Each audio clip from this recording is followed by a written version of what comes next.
Петре, слава Україні! Героям слава! Я почну нашу розмову з того, що хочу вам сказати величезне дякую і привітати вас з уродинами. Очевидно, що я бажаю вам, напевно, це очевидні вітання, перемоги, миру і міцного здоров'я. Тому що, напевно, ці речі, а точно є найважливіші. І дякую вам за все. І ми з командою вирішили долучитися до вашого святкового збору і закликаємо наших глядачів це зробити. Я зараз поясню. Сьогодні Петра Кузика, командира, який зараз з нами на прямому зв'язку з фронту, з Бахмутського напрямку, день народження. І є така мрія в пана Петра. Це РЕП «Буковель» – український комплекс радіоелектронної боротьби для подолання ворожих дронів. На нього потрібно кошти. Ціна питання – 3 мільйони гривень. Для кожного, якщо взяти окрему людину, це велика сума. Але якщо ми всі разом сьогодні подаруємо нашому захиснику, нашому комбату квіти у вигляді донатів, то разом ми зможемо назбирати кошти на ці реби. Що вам потрібно зробити? Зараз на екрані ви побачите QR-код. Якщо ви нас дивитеся з комп'ютера, ви можете відсканувати і безпосередньо задонатити суму, яку вважаєте за потрібне. Це буде своєрідне привітання і слова вдячності для нашого командира пана Петра. Якщо ви дивитеся нас з телефону, в описі до цього відео ми залишаємо посилання на банку, де ви також можете задонатити. Кожна гривня важлива, немає суми значення донат, важлива ваша підтримка. Я закликаю вас поширювати цей ефір, закликати друзів донатити. Тому що, якщо ви згадаєте наш попередній ефір з паном Петром, ми говорили, наскільки важлива боротьба дронів і наскільки росіяни своїми дронами створюють нам проблеми для нашого просування вперед. І цей комплекс РЕП «Буковель» допоможе нашим захисникам, нашому командиру рухатися вперед і йти разом до перемоги. Немає найменшого донату, кожен донат важливий. Пане Петре, вірно ж кажу? Абсолютно, я вам дуже вдячний, навіть дуже зворушений. Дуже дякую за підтримку і хороші слова. Трошки про цю ситуацію, тому що іде війна страшна, повномасштабна, і в цей час можна, парафінити, як у нас кажуть, чи критикувати, того не вистачає. І ми вирішили, і самі скинутись, не витягуємо. Якщо хтось може допомогти, це буде неймовірно. Чому? Тому що зараз ситуація наступна. Ми працюємо в такій складній ділянці, але нам удається. Ми попалили вже з десяток ворожих танків за цю позицію. Наші спеціалісти FPV-дронів просто знищують все, що рухається. І ми вже так наловчилися, здобули такий досвід, що у нас все виходить. І ми вийшли на новий рівень вже, коли треба заткнути рота їхній арті. На жаль, контрбатарейної системи ми не можемо поки що ні придбати, ні випросити нічого. І щоб гасити їхні дрони, з яких вони коригують вогонь по нашим позиціям, щоб гасити їхні FPV-дрони, вже декілька атак було, потрібно прикрити нашу піхоту цим репом.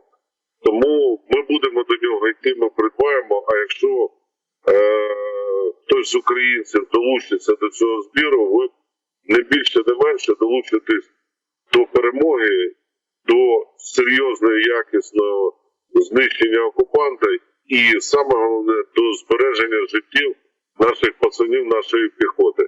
Тому що, власне, ця система, вона і прикриє наших штурмовиків, наших піхотинців, які в обороні і в штурмах працюють. Ми хочемо унеможливити, просто щоб їх не бачили, бо в основному коригування зараз відбувається з дронів.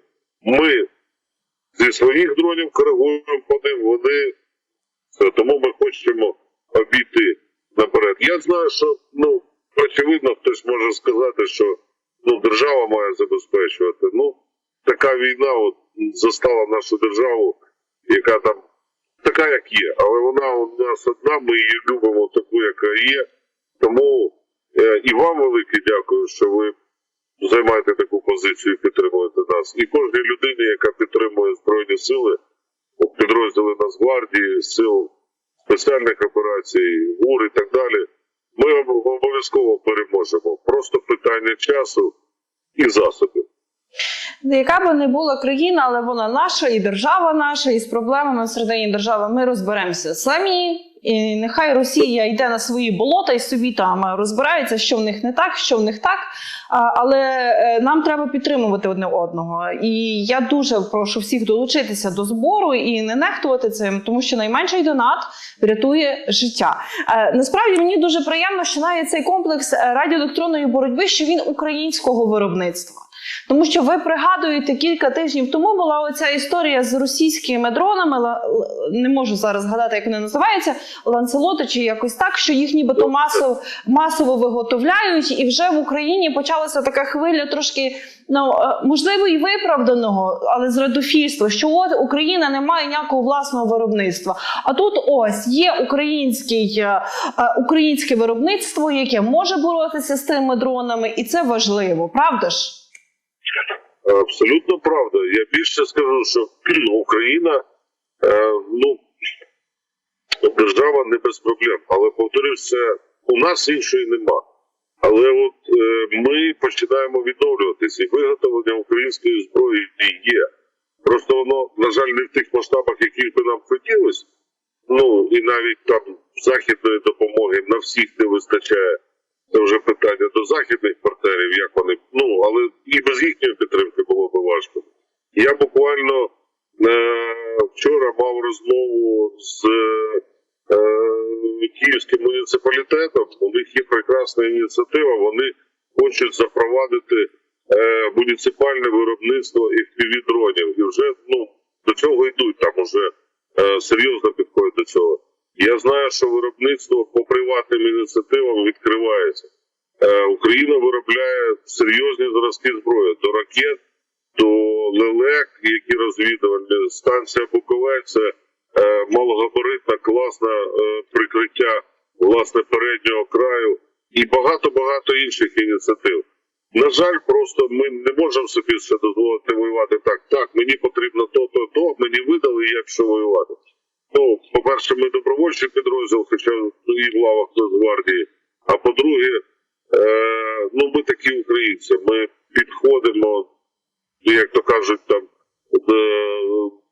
до вирішення своїх проблем завжди можемо об'єднатися. Це, в принципі, основна у нас надія. А моє бажання в цьому, розумієте, батальйон «Свобода», я там без пафосу, без нічого. Є принципи, ми не відступаємо. І інколи це дається непростою ціною утримування ділянок. І треба технічних засобів, такі дрібниці, як там форма, чи ми можемо самі це закрити, скинулися, закрили. А вже в масштабних проєктах, маю надію, що українці об'єднаються навколо таких, і це буде, це я скажу, це просто не більше, не менше допоможе якісно знищити ворога і зберегти якомога більше життів хлопців. Ми ж всі хочемо, щоб перемога була швидко. Давайте всі разом до неї долучатися, допомагати нашим захисникам і донатити гроші. Це не так багато. З кожного дня замість кави донати, і вже буде всім простіше і нам, і нашим захисникам, які найкрутіші в світі, і це однозначно. Якщо з вами будемо говорити про фронт, про напрямок, на якому ви зараз знаходитесь, це безпосередньо Бахмутський напрямок, яка ситуація, що можете сказати? Дуже непроста ситуація. В переважній більшості є ділянки, де непогано українські сили спротиву набирають і пачками знищують ворога. Є діляночка, де побігли, а є, на жаль, ділянки, це залежить від, знову ж, я вже казав, від опорників їхніх, від місцевості, де вони накопичили серйозний потенціал і зараз намагаються не просто там штурмувати, а там заходити і відтискати наші сили, там захоплювати позиції. Тому протистояння йде, знаєте, от дуже динамічно. От там на 1 кілометрі ми можемо рухатись вперед, там справа з Бахмуту, умовно кажучи. А там через 3 кілометри ділянка, вона ледь-ледь стримує там танкові штурми. На жаль, от такого лайна радянського, як танки радянські, у них накопичено на цій дуже багато, і вони їх використовують. Більше того, я там спілкувався з полоненим, то він мені казав, що у них проблеми в танках немає, у них є проблеми в досвідчених екіпажах, бо тих, хто мав досвід, повбивали, попалили, а зараз танки є, а от там швидко вони навчають, садять туди там малонавчений екіпаж, але все ж таки, його спалити треба трошки впріти, як каже піхота наша. Тому ми зараз, от наша ділянка, вона непроста. Наша робота на певній ділянці, ми стримуємо наступи і, слава Богу, в добрий час сказати, стримуємо досить успішно. Нам є чим хвалитися. Кажу, що на палаючі ворожі танки можна довго і безкінечно дивитися. Вони пробували міняти тактику, зменшували кількість танків, збільшували кількість піхотних підрозділів. Я вам скажу, що їхні піхотні штурми просто побивали всіх, та і все, що там говорить. Тобто нам зараз вдалося налагодити ситуацію. Ми не просто зупинили їхні там якісь там наступальні дії, пробуємо зараз відкинути їх назад. На жаль, є ділянки там, це трошки далі від Бахмуту, де дуже непроста ситуація. Там як там зараз дуже складна ситуація, але там виходять резерви і, я думаю, день-два стабілізуються. А є ділянки, де рухаємося вперед і досить успішно, і як виходить. Просто не завжди вдається отримати достатню кількість артилерійської підтримки, не на всіх ділянках є бронетехніка, не на всіх ділянках є досвідчені командири, які здатні ривком берегти людей і захопити позиції. Це теж треба враховувати. Війна непроста штука, тому ми стараємося. І мені здається, у нас досить якісно виходить зменшувати кількість окупантів на українській землі. Можна дивитися на кілька речей вічно. Колись ми говорили, що це на те, як тече вода і горить вогонь. Зараз ми говоримо до того переліку, додаємо, що як горить ворожа техніка і як відбуваються гарячі ночі на Московії. Як там щось горить, спалахує, хтось не туди покурив, не там, щось там не туди залетіло. Дуже гарне ж видовище. Пане Кузик, як вам? У Москов-Сіті дубль номер 2. Це ситуація справедливості. Бо коли здеградоване російське суспільство, щоб не сказати так різкіше, аплодувало обстрілам українських мирних міст, ні один баран звідти не подумав, що може бути зворотній напрямок. Вони не могли, а нас тут за що? Вони не могли подумати, що це їм бумерангом повернеться. Тобто зараз, знаєте, ще не постала, але постає справедливість, і може в якійсь там дурній промитій пропагандою голові з'явиться думка, що це все наслідок розв'язаних нами дій, і те, що ми підтримували оцих маніяків вбивць, аплодували, їм вже весело було, вони всі жартували. От там Україна замерзне, от там обстріли об'єктів української інфраструктури, попали в житловий будинок, значить так і треба. Це все їхні наративи. І коли воно до них повертається, не просто їх не шкода, просто хочу сказати, хлопці, це все початок, це питання карми, питання справедливості. Зло, яке ви утворили, повернеться до вас в 100 разів більшим злом. Єдине, що не то, щоб я шкодую, що поки що накопичений ударний потенціал наш не є паритетним.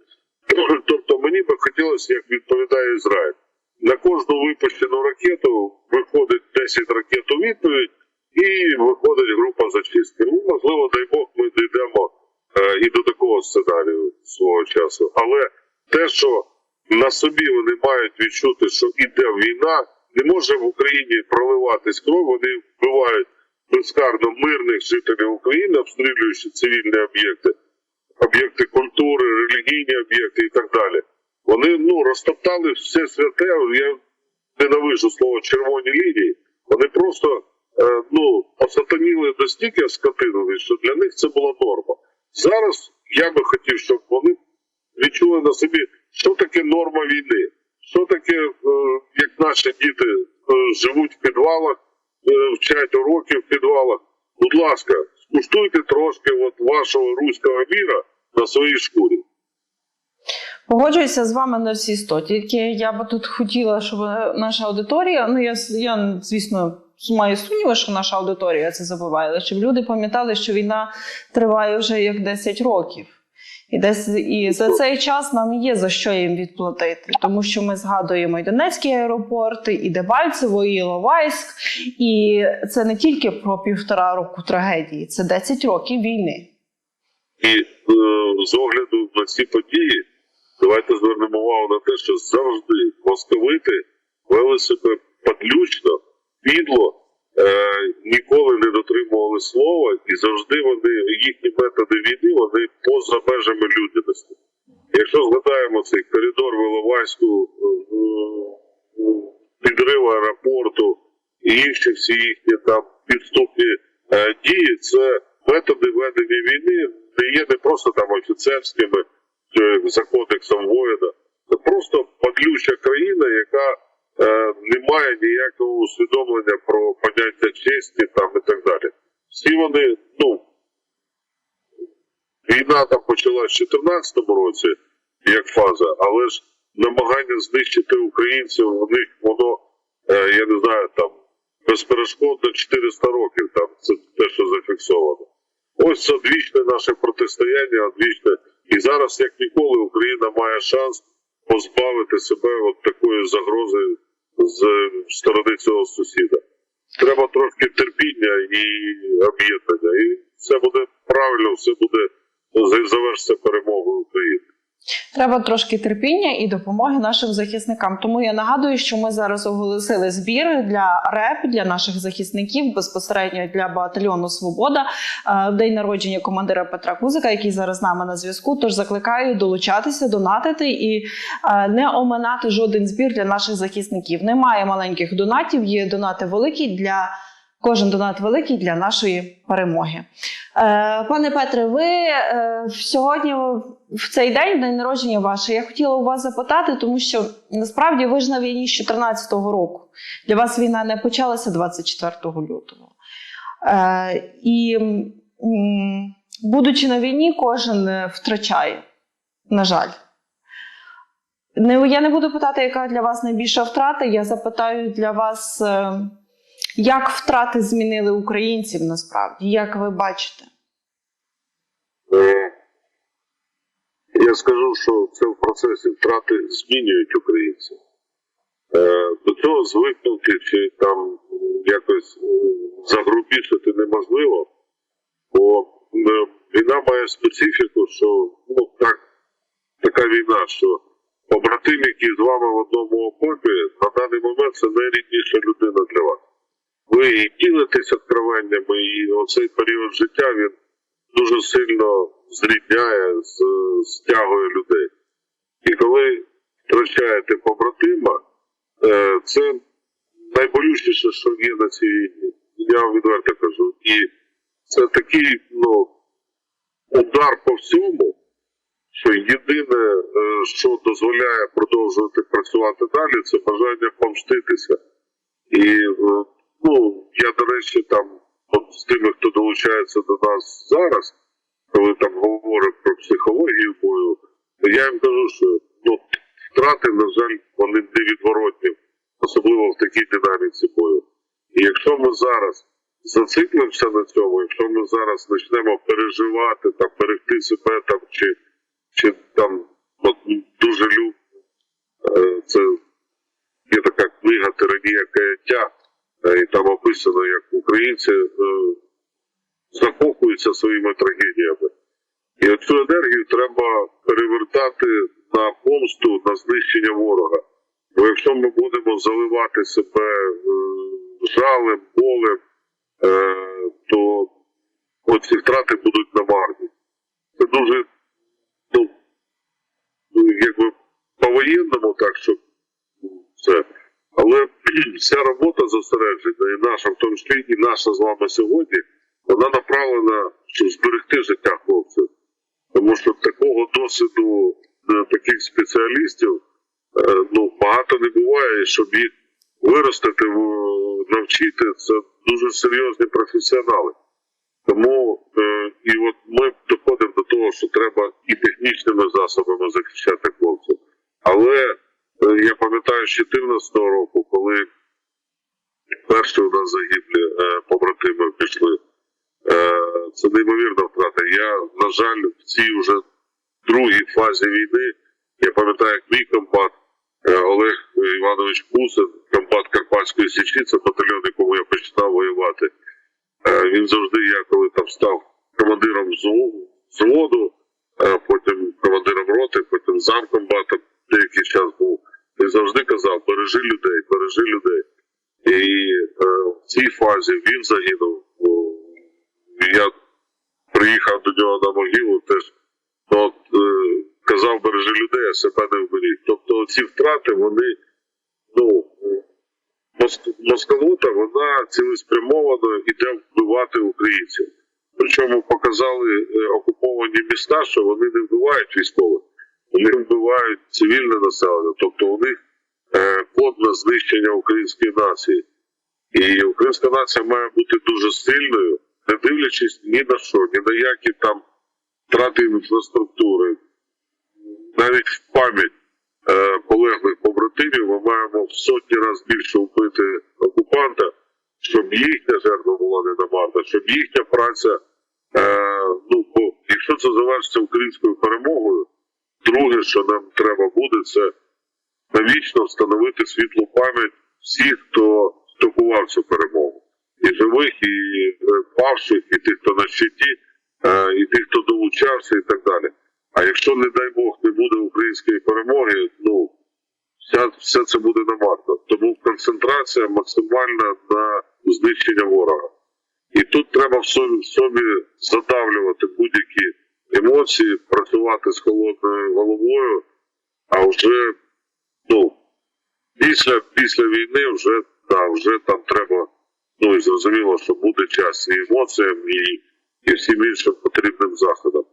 На жаль, така тотальна дика війна і така концентрація ненависті, яку зараз демонструють здеградоване російське населення, я не знаю, я не був учасником Другої світової війни, але мені здається інколи, що вона була гуманнішою, ніж зараз окупант до українців ставиться. А як ви бачите, ви вже сказали про те, що і в 2014 році ворог не мав ніяких правил, ніякої офіцерської честі, ні гідності, абсолютно нічого. І зараз нічого дуже не помінялося. Але в них, якщо ми згадаємо 14-16 рік, то навіть 18-й, в них була фраза «нас там нет». «Это не ми, нас там нет». Зараз вони вже відверто тут, не приховуються, але окрім цих моментів, щось в них змінилося, нашого ворога? Змінилося. По-перше, на жаль, це треба враховувати. Москалі вміють робити висновки. Вони роблять висновки, вони розбирають свої поразки і там вчаться на них. Тому треба бути готовим до того, що ворог серйозно аналізує ці події, має серйозну мету і просто так він не зупиниться. Ще цікавий момент, що змінилося. Якщо раніше був такий міф про русского офіцера, там десь там Малінін з його там офіцери, ще якісь такі міфи, то зараз час розставив на свої місця, і застосування зеків в протистоянні, а саме не просто застосування, а використання оцих м'ясних загонів чи там загонів смертників, власне, пліч-опліч воювання з зеками, говорить не про те, що вони використовують злочинні методи і урки, а говорить про те, що їхні офіцери і оці зеки, які вони на одному рівні. Вони зараз просто проявилися. От як вони казали, їх там нет, а потім, от вони. Це злочинці одного рівня з однаковим образом думок, з однаковим вихованням. Ніякого там немає там натяку на якусь честь, на якийсь там кодекс, на якийсь воїн. Це все міфи для серіалів всередині Росії і так далі. Вони воюють як зеки, вони воюють тими зеками, у них на думці вбивство, мародерство, грабунок і так далі.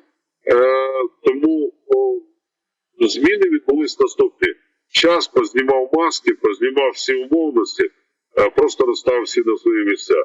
І коли ви усвідомлюєте, що ми маємо справу з дуже жорстоким, здеградованим до рівня вбивства, до рівня будь-якого злочину окупантом, стає простіше воювати, стає простіше просто розуміння мети нашої. Бо 14-15 рік, я пам'ятаю, що були ще якісь ілюзії, були якісь певні якісь були ілюзії, що ми маємо справу з військовою структурою і так далі. Зараз, після того, як вони побили мирні міста, Одесу, Чернігів, Київ, те, як вони поводились з людьми в Бучі, в Ірпіні, в Іванкові, показує про те, що будь-які погони – це все мішура. Ми маємо справу з диким ординцем московитом, здеградованим до рівня Уркагана. І вони себе так поводять, незалежно від звання, незалежно від це. Вся їхня офіцерська, оцей мотлох, це ті ж самі зеки, просто які ще тимчасово не попали на зону. Що для Росії, в принципі, є нормою. А ви знаєте, я згадала нещодавно, що я дивилася таке доволі історичне, психологічне дослідження. І виявляється, що звичка вимащувати стіни фекаліями в росіян була ще і в Другій світовій, і раніше до того. Так вони маркували свою присутність, і нічого в них не помінялося ні з 14-го року, ні з часів Другої світової, абсолютно нічого. Ми коли зачищали від них, вони вигнали їх з міста, з того ж там Ірпеня, Бучі, Гостомеля, там чи інших міст, ми дивувались, є хороший будинок, в ньому, вибачте, я вже за такі подробиці, є там ванна, душова кімната, є там 2 чи 3 туалета на будинок. А вони нужду справляють посеред хати, причому серед найбільшої кімнати. Для нас це було, я досі не розумію, це психологічне відхилення, чи це бажання якось нагадити в прямому сенсі. Реально, цивілізована людина не здатна на такі кроки. Це говорить про глибину деградації цієї нації. Їм допомагає шикарна пропаганда, яка запалює їх ненавистю. Рівень культури, туди все просто ми настільки різні цивілізаційно. І ця війна, вона з одного боку така примітивна на виживання, просто стоїть питання, а з іншого боку для нас це екзистенційна війна. Вона не більше, не менше. Просто раз і назавжди нам дуже дорогою ціною, але проведіння просто показує, що з цим народом ніяких спільностей не може бути, тому що або вони нас затягнуть в своє болото, і ми станемо такими, як вони. Або, дай Бог, хоч наші діти поживуть, як люди, українське таке вислів, цивілізаційно, безпечно, розвиваючись, не підставляючи один одного, в щасливій такій заможній Україні. Це так наша мета і наша мрія. І ця війна, дай Бог, вона остання, і дай Бог ми поставимо крапку в цій війні. Але мені здається, кожен українець закриє питання братніх народів, руського міра, руської культури, тому що з одної сторони нам там пихають якихось Кобзонів, Баскових, Кіркорових і так далі. А по суті, це ж на рівні культури та сама історія, про яку ми говоримо, якщо якийсь бурят і так далі, там не розуміє, для чого йому унітаз. Це все руський мір, від якого треба позбавлятися, і не можна запускати в цивілізаційне суспільство, яке бажає просто щасливого, мирного життя. Це ж їхня проблема. Ми ж не винні, що вони довели себе до такого стану. Ми ж то реально ні на кого не нападали мирною країною зі своїми внутрішніми проблемами, зі своїми там політиками, чварами, але це наші, ми б їх вирішили і будемо вирішувати проблеми. Нам їхнього руського міра, я вже його отак от надивився. Якщо мені якийсь, ще там недалекий людина може там щось пояснювати, я дуже просто йому, наприклад, пояснюю. Наприклад, у нас в батальйоні приходили російськомовні хлопці. Реально, і вони з такої пози, мені так зручніше. Але повірте, по факту він бачив реально дії московитів, йому швидко все стало на місця. У мене жодної людини немає, не тому що у нас там правила чи що. Просто це очевидні речі, бажання пару годин, і у людини бажання спочатку через суржик, а потім ідентифікувати себе як українця, нічого спільного з цією мерзотою не мати. Так, краще говорити з суржиком. Суржик – це жива мова народжена, ніж говорити мовою окупанта. Це однозначно. Я спілкувалася, нагадаю, бачу, що мене запитують, про яке дослідження я говорю. Це ютуб-канал «За документаліст», фекальна культура росіян, чому окупанти намагаються загадити увесь світ. Це про те, що я говорила. Я спілкувалася з вашим бійцем, позивний артист. І він мені назвав одну вашу цитату, я, можливо, трошки зараз недослівно її скажу, якщо щось, то поправте, будь ласка, що ми не йдемо за Україну вмирати, ми йдемо за нею боротися. І мені видається, що це дуже чітке формулювання нашого спротиву, особливо в перші дні повномасштабної війни, яке було, тому що ніхто не йшов помирати, і ніхто зараз не йде точно помирати. Але коли ми з вами безпосередньо говорили 10 днів тому, я спеціально подивилася, коли була крайня наша з вами розмова, ви в кінці розмови мені сказали, що ви дуже втомилися. Я всі 10 днів ходжу з цією думкою і розумію, що ми, напевно, наші захисники не стільки помирають, скільки втомлюються. Як ми можемо вас підтримати морально і наскільки ще хватить нашої армії морально? На жаль, я вибачаю за допущення такої слабкості, що я дозволив собі. Це не слабкість, це людське, на жаль. У нас є елемент підготовки, ми коли готуємо тих, хто до нас доєднується, людей з меншим досвідом, окрім навичок ведення бою, окрім навичок цього, ми намагаємося привити навички виживання в бою. І дуже важливо розуміти, тому що у нас є люди, особливо молоді люди, які готові померти за Україну, а є люди, які не готові померти за Україну. І тих об'єднує те, що вони хочуть жити, хочуть розвиватись. І ми пояснюємо, що реально, якщо ти маєш і хочеш, це дуже важливо в психології бою, хочеш бути переможцем, тому ця фраза у нас народилась, вона там, можливо, не є моєю, але я її часто вживаю, особливо в спілкуванні з молодими хлопцями, що ми йдемо не помирати за Україну, ми йдемо вбивати за Україну. На жаль, такий час і так треба. І коли налаштовується хлопець і має всі засоби захисту, всі навички для ведення. І для нього там, наприклад, окопний бій не є стресом, а він розуміє, що в нього достатня кількість гранат, у нього справа, зліва підтримка побратимів, і там це просто питання зараз від часу, що там заскочили в окоп, чи ми в ворожий окоп, чи до нас там ворог там, не дай Бог, заскочив в окоп, то це просто робота, і зараз ми всіх знищимо і вийдемо переможців. З такою психологією мінімізуються втрати, і люди зосереджуються, концентруються на якісному виконанні роботи. Якщо людина зашарпує себе переживаннями, а я там загину, а я помру, це все від невпевненості, від браку екіпіювання, від браку підтримки. Тому дуже це велика проблема у нас насправді. У нас мало часу, я розумію чому, приділяється підготовці особового складу.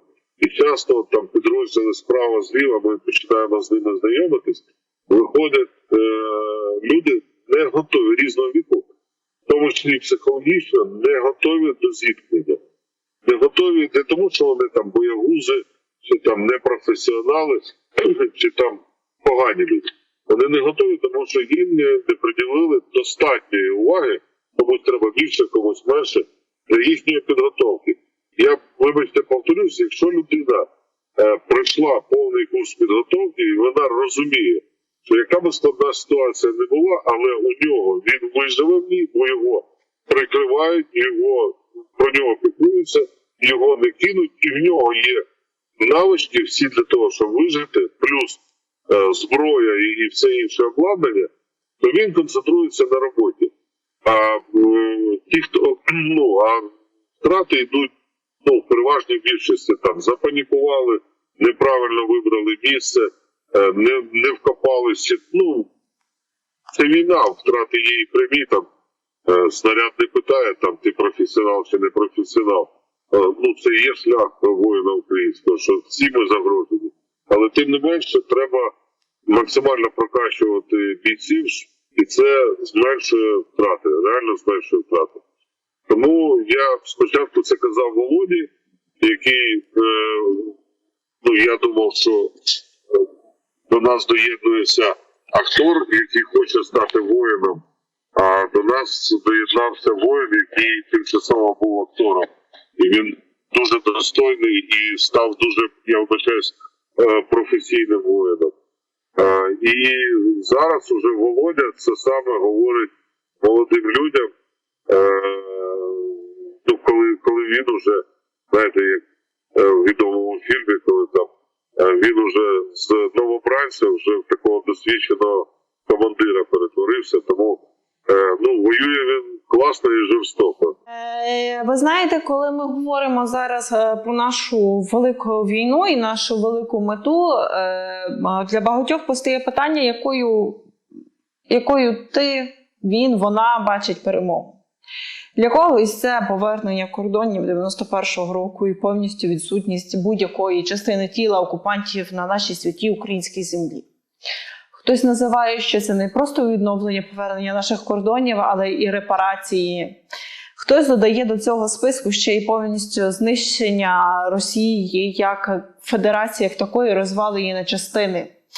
Що для вас перемога? Якою ви бачите перемогу, пане Кузик? Українська перемога для мене настане тоді, коли зникне загроза існування української нації. Тобто, якщо ми виженемо ворога з-за кордону 91-го року, неважливо, а ворог продовжує існувати і буде будувати плани, наприклад, як в Чечні, коли вони першу війну програли, а потім підхопили еліту, там роздерли на частини суспільства і загеноцидили Чечню і змінили генокод чеченців. Вони з вільного народу перетворились на прислужників узурпатора, імператора царя. Власне, для мене перемога України, коли ця загроза українській нації зникне. Тобто це не просто вихід на кордони. Я щиро розумію там і не бажаю, мені не цікаво там, що станеться з Росією.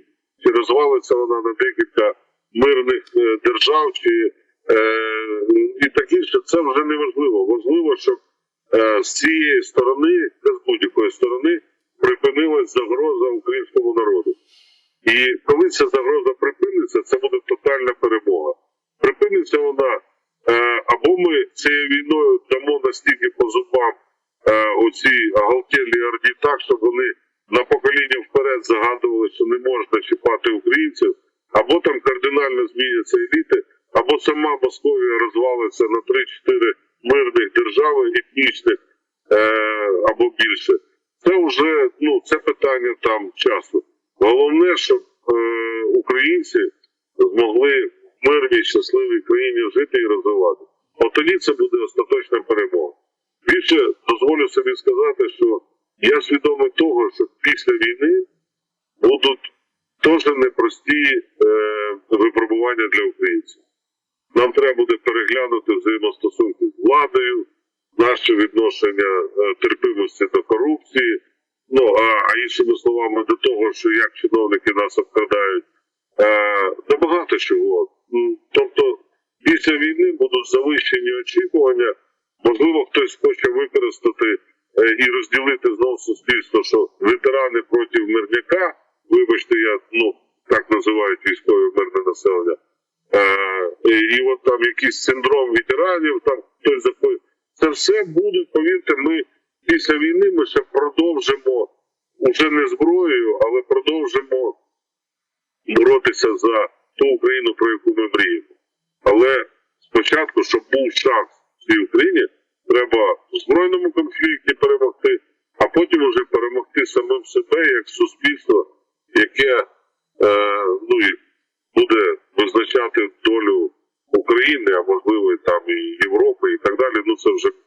Це вже в майбутньому. Та, нас чекає ще попереду велика робота – перемогти самих себе. Але для цього нам потрібно перемогти в збройному конфлікті, перемогти Росію. І я нагадую, що ми збираємо гроші на РЕБ Буковель. Так, давайте донатимо, скидаємо гроші, допомагаємо нашим захисникам і таким чином вітаємо Петра Кузика з уродинами.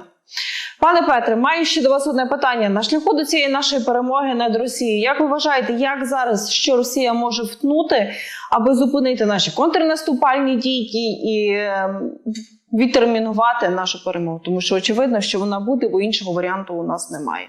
Що ви бачите, що зараз можна нам очікувати від Росії? Тому що повідомлення нашої розвідки говорять про те, що вони готують удари по нашій інфраструктурі, енергетичних об'єктів, аби зробити цю зиму ще холоднішою. Були повідомлення про Запорізьку АЕС, але як ви вважаєте, на що здатна Росія далі? Зараз вони починають відчувати, що вони програють цю війну. І це як загнана гадюка, від них можна всього чого завгодно очікувати. Про терористичні акти ми до них маємо бути готові. На полі бою вони не зможуть нічого зробити, десь погіршать тимчасову ситуацію, десь кардинально нічого не зміниться. Також не новина, що вони будуть намагатись тероризувати мирне населення обстрілами.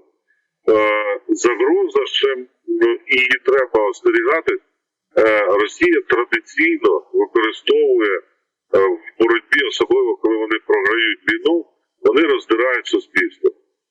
По релігії, по мові, по будь-яким причинам. І тут головне, треба розуміти і бути готовим до цього, що або ми єдині, або нас знову там яскраво вираженої вже п'ятої колони начебто немає, але купа, повірте, що залишилось поціпак руського міра, які сидять тихенько, які в разі чого почнуть повторікати, хто на що там, які задачі їм дали. Я вже бачу, що там пробують протиставити ветеранів мирному населенню, пробували роздмухувати конфлікт по Печерській лаврі, перетворити це на якусь грандіозну подію. Слава Богу, у них нічого не вийшло. Все-таки український народ мудріший, ніж їхні там технології КГБшні. Але тим не менше можуть утнути будь-який скандал використати для роздмухування між собою всередині. Це є велика загроза. Обстріли ракет на жаль, попри обіцянки там деяких там арестовичів і так далі, що у них зменшується кількість ракет, на жаль, вони накопичують цю кількість ракет. До цього теж треба бути готовими, розуміти, запасатися, розуміти, де найближче сход. Ну, працювати над собою в стані війни. І розуміти, що ця війна може закінчитись отак от, але, на жаль, може розтягнутися ще на декілька років. Про це теж треба розуміти і готувати себе до цих випробувань в тому числі. Так, нам би всім хотілося, щоб війна закінчилася, а ще краще не починалася, і ми всі прокинулися від цього страшного сну. Пане Петре, якщо можна відкрити військову таємницю, як відбувається святкування комбата дня народження на передовій? Ніяк, чесно кажучи, мені дали поспати сьогодні на годину довше, ну і щиро привітали. Нічим іншим не відрізняється. Ну, можливо, там, я не знаю, там більше тушонки на вечір буде там. Я жартую. Це вже не перший день народження в період війни, тому і вже і роки такі, що особливо там не звертаєш на це уваги. Тому абсолютно. Але приємно отримувати привітання від побратимів, тому що вони щирі і приємно ваша увага. Особливо дуже вам дякую за те, що ви зараз приймаєте участь по рембу нашому і завжди доєднуєтесь до ініціатив. Оце дуже важливо. А мене війна, от тоді повірте, що я покажу приклад, як треба святкувати будь-яку подію, не тільки день народження. Можна озвучити, скільки вам сьогодні? 44 роки. Я вам бажаю, щоб в 45, оцей ювілей, ви відсвяткували в Україні квітучій, коли буде вже залишиться лише згарище від нашого ворога. І чим побільше побратимів з вами сіли зі святковий стіл. Щиро вам цього бажаю. І я закликаю наших глядачів зробити дуже великий подарунок для комбата Кузика з позивним «Апостол». Це допомогти назбирати на РЕБ Буковель. Ціна питання 3 мільйони гривень. Кожне слово вдячності, кожне слово привітання перекваліфікуйте, будь ласка, у донат. Переведіть у гривню. Ви бачите зараз QR-код, ви можете це зробити за допомогою QR-коду, або в описі до цього відео є посилання на банку. Вітайте нашого командира гривнею і добрим словом, згадуйте наших захисників у своїх молитвах і донайте на наші сили оборони, бо кращих сил оборони у світі немає. Пане Петре, ще раз вітаємо і дякую за все. Честь. Дякую.